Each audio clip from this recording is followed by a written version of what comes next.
So most of you guys know my name is Paige, and I'm the youth pastor here, and I was conned into preaching today.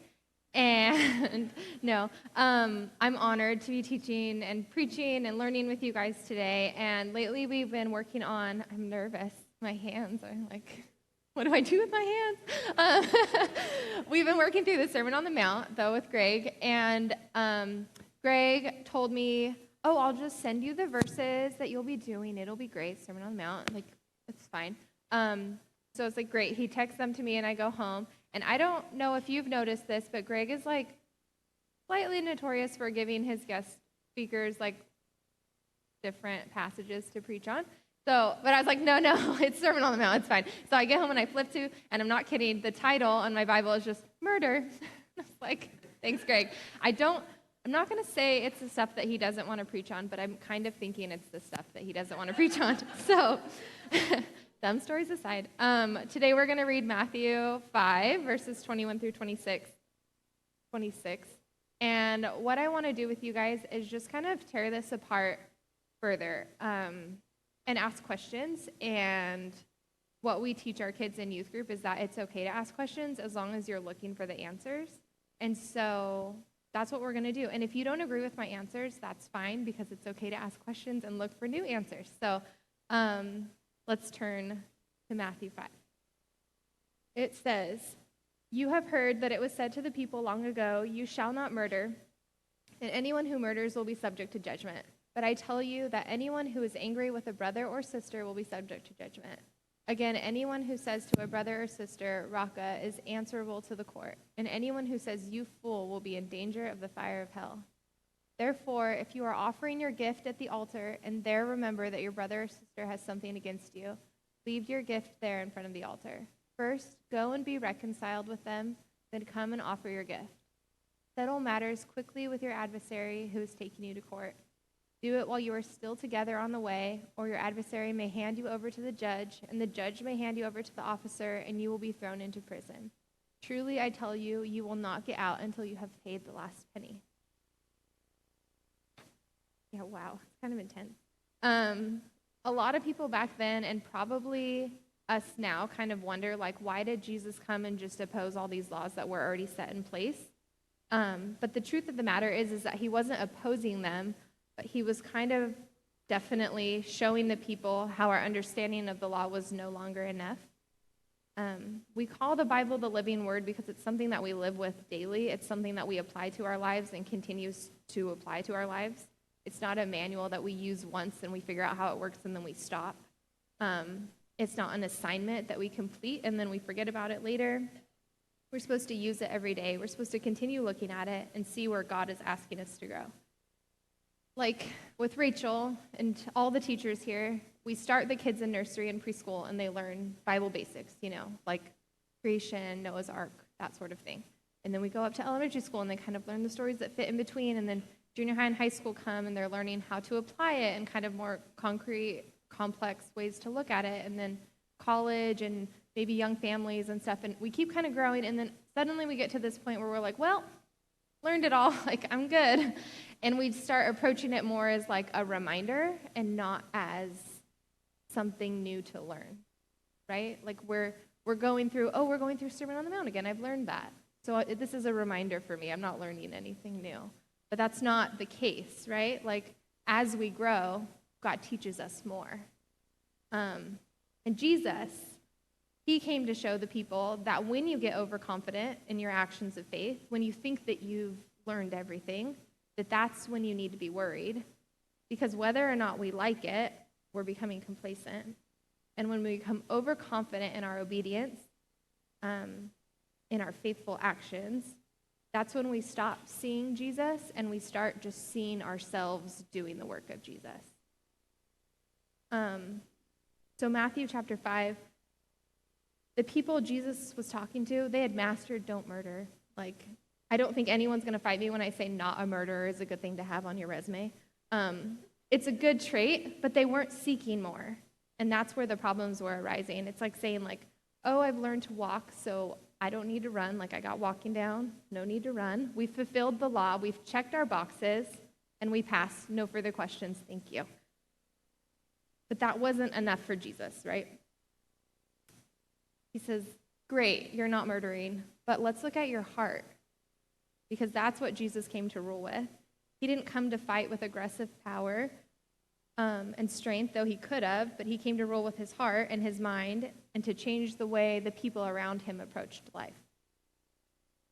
And that's where true freedom is found.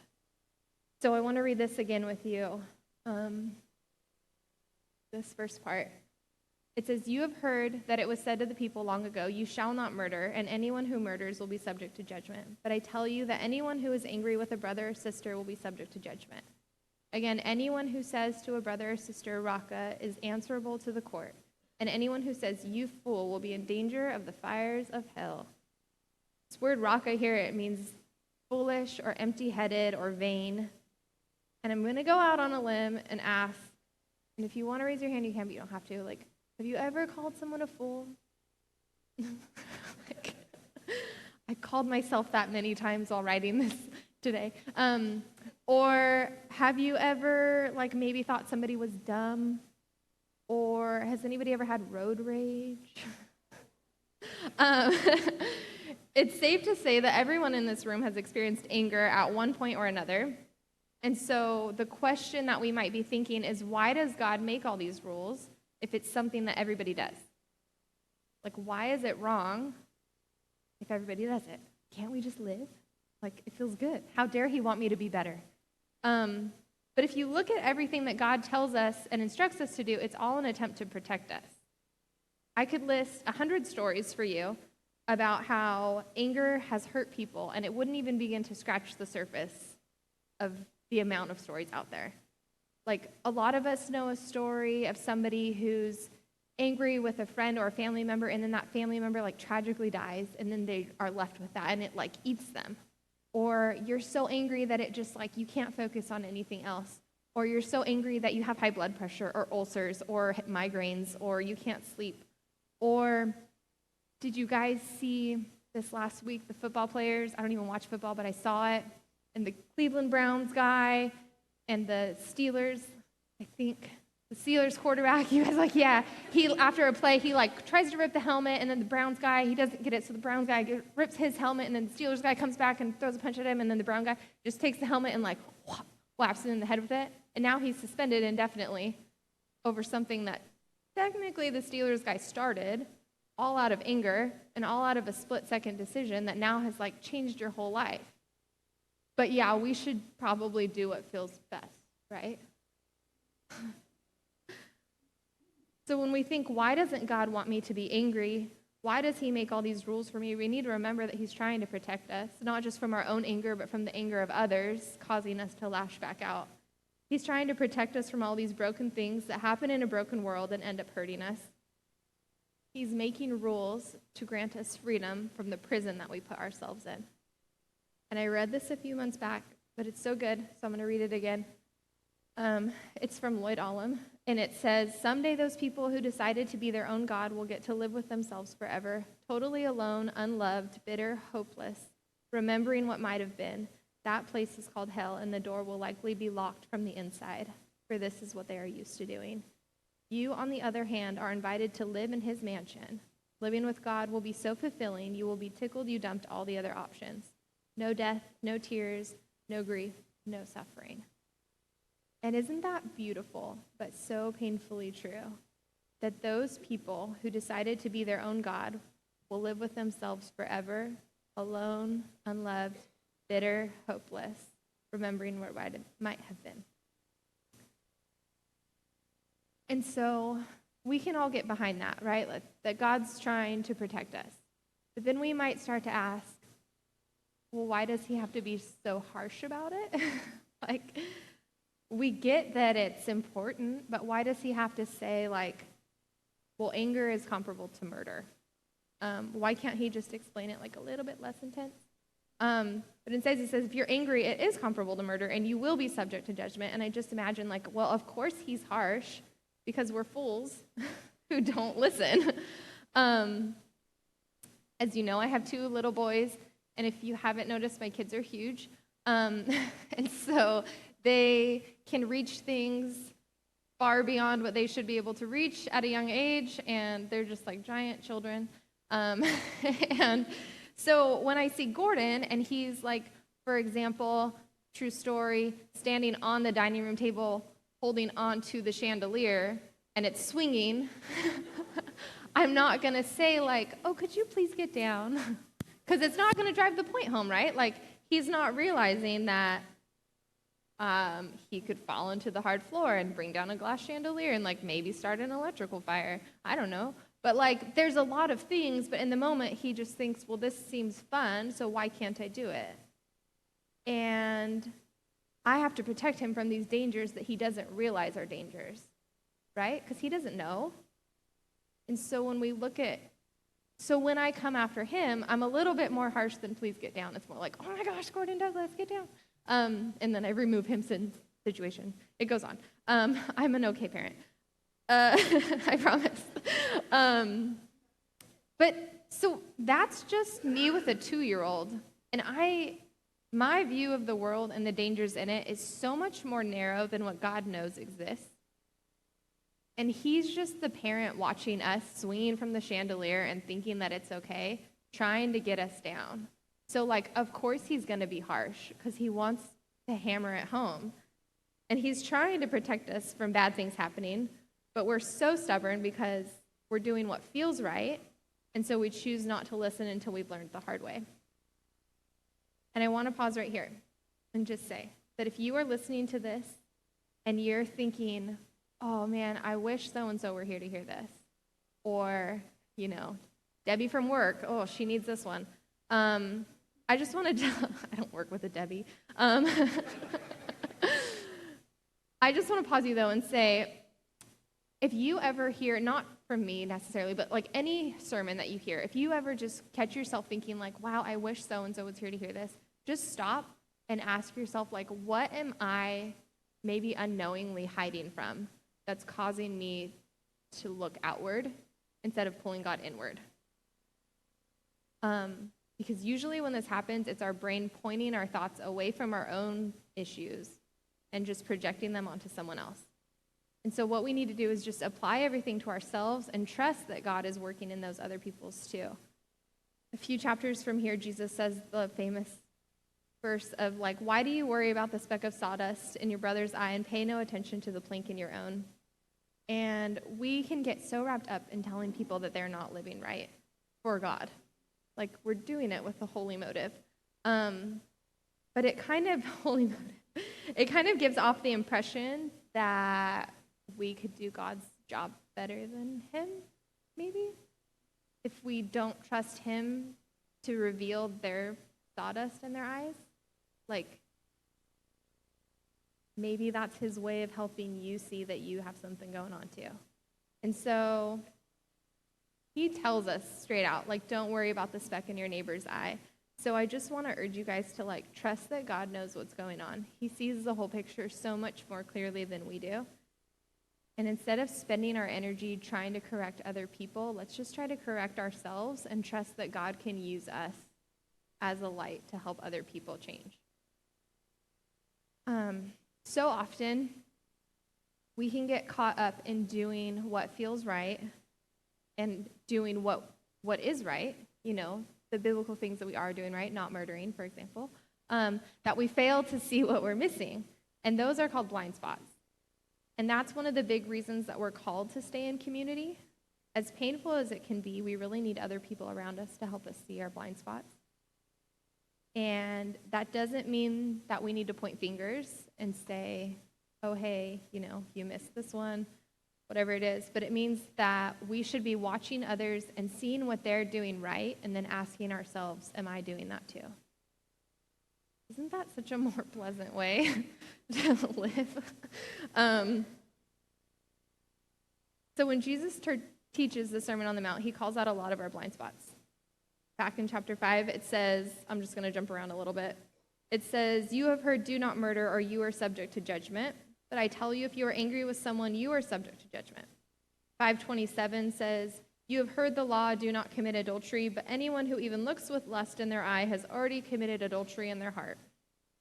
And 5:38 says, "You have heard the law, an eye for an eye, a tooth for a tooth. But I say, do not resist an evil person. If you're slapped on the right cheek, turn the other one too." And this list just goes on and on and on. And I remember reading this a few years back, and I just got so frustrated. It was like, I understand that God's teaching us more things. And I understand that he's being harsh because he wants us to get it and he wants to protect us. But like, how on earth am I supposed to actually do all these things? Otherwise, I'm subject to judgment. And it was just exhausting. And this was a time in my life where I felt like I was really entitled to some of the anger that I was holding on to. I don't know if any of you guys have ever been wronged, but you get angry and you feel it. And it's like, well, if somebody else has sinned against me, like, yeah, I'm okay to be mad. Like, hello. But I was just so frustrated. Like, I'm reading this and I felt so entitled to my anger. Like, well, I did everything right and they hurt me. So, but now I can't be angry about that or else I'm going to be judged. And like, I don't feel like I should be the one being treated like a murderer when they're the one who did something wrong. And I was just exhausted, and I was like so frustrated reading this, like, what on earth? And I remember sitting down with my friend, and I was like, dude, that was my college voice, but I still say it. But I was like, dude, I don't get it. Like, I can't do it. I don't understand how I'm supposed to follow all these rules. And like, I can't even be angry in silence because God knows my thoughts. So I can't do it. Like, people are too dumb. I can't do it. And I just kept reading it and rereading it, and I couldn't get it. And I sat down with my friend. My friend looked at me, and he said, could you, like, maybe look a little bit deeper than that? And I was like, I'm looking deeper. He's like, no, like, look deeper. Why do you really think Jesus expects us to live up to these things? I said, yeah, that's why he made the standard. Like, maybe it's not natural, but we're still supposed to try. And then we kept talking, and eventually it came out like, if Jesus really expects you to live up to these things and to be able to attain them, then why did he have to die? And that was my face. And I was like, oh, okay. If we were never going to sin, then why did we need Jesus' sacrifice? And it clicked in my head that, yes, Jesus knows that we're going to fail. And he sets this standard of like, don't be angry or else you're subject to judgment, but don't worry because I'm also the judge and I say that you're okay. Like, over and over again, he knows that we're going to fall and he knows that it's going to hurt. So that's why he's trying to protect us. But he also knows that it won't always work. And that's why he died for us. He was the original plan and he was plan B. We're just here to kind of like be there. His ultimate sacrifice was to make up for our shortcomings. And that doesn't mean that we shouldn't try, because the more we try, the better our lives will be. The better our lives are, the more other people will see Jesus, and then their lives will be better. And it's all just trying to restore us to his original purpose. And the world will just be that much better. But it also means that when we try and we end up sucking and we get angry, that it's okay. And it means that when we get mad at our brother or our parents or our friends, that it's okay. Is it right? No. But Jesus is right, and that's what matters.